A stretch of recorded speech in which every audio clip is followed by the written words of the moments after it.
In the opening remarks during a 1950 interview with William Wright, Pollock captured the epitome of both modern art and jazz, which emerged in the 1940s. When asked the meaning of modern art, Pollock replied, quote, "Modern art, to me, is nothing more than the expression of contemporary aims at the age of the age that we're living in. All cultures have had means and techniques of expressing their immediate aims. The thing that interests me is that today's painters do not have to go to a subject matter outside of themselves. They work from a different source. They work from within," end quote. Without intending to, Pollock describes the ethos of bebop-style jazz exceedingly well in his statement. Emerging in the early 1940s as the cutting edge of progressive jazz music, bebop was the precise antithesis of its stylistic predecessor, swing.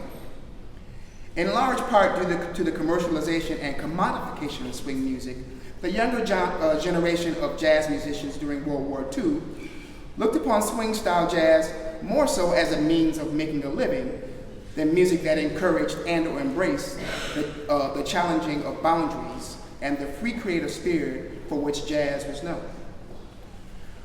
With dance being the epicenter of swing music's social and cultural relevance to American society, filling that role was, in fact, somewhat stifling for a younger and musically adventurous jazz musician who was imagining bold new things to say musically, but was afforded little creative space to say it.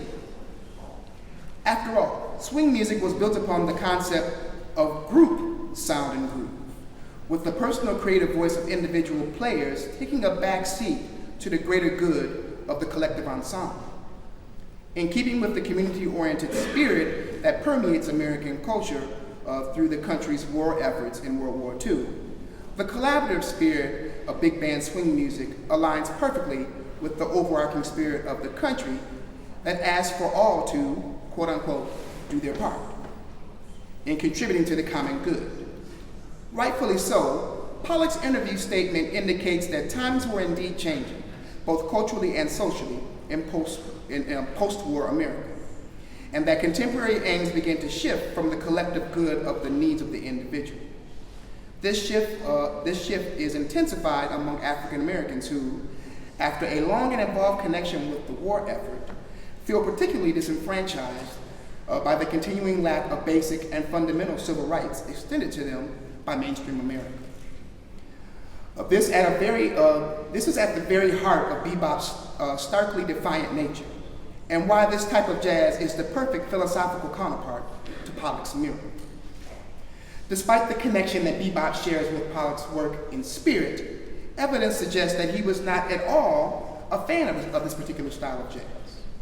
Pollock's jazz record collection consists entirely of music and or artists from Dixieland, swing, and stride piano styles, with a surprising lack of representation of the work of artists such as Dizzy Gillespie, Thelonious Monk, and others who were literally redefining the meaning of jazz music in the 1940s. Pollock's apparent dislike of bebop is not surprising, as bebop was not very much an insider's music. Those accustomed to listening to the danceable groove of swing bands in the 1930s found the prospect of wrapping their minds around the angularity and harmonic density of bebop to be a demanding task, and many turned their backs on this new direction in jazz. This less than warm reception from the public mimics the public's initial reception to Pollock's work exactly, with both being slightly ahead of their time and both needing a period of time for the public to get properly acquainted before developing the ability to appreciate such unorthodoxy. But Pollock's work in such paintings as Mural and bebop jazz sought to redefine our concept of what makes art, and to invite us to reimagine the possible, and to demand that we accept these new and innovative forms of expression, not in comparison to what had come before it, but in the moment, and on its own terms. At their core, both creative mediums advocate for the bending of convention in a way that is both logical and thought-provoking. the expression of the art's reactions to the world around it for the benefit and nurturing of the aesthetic spirit that is within all of us.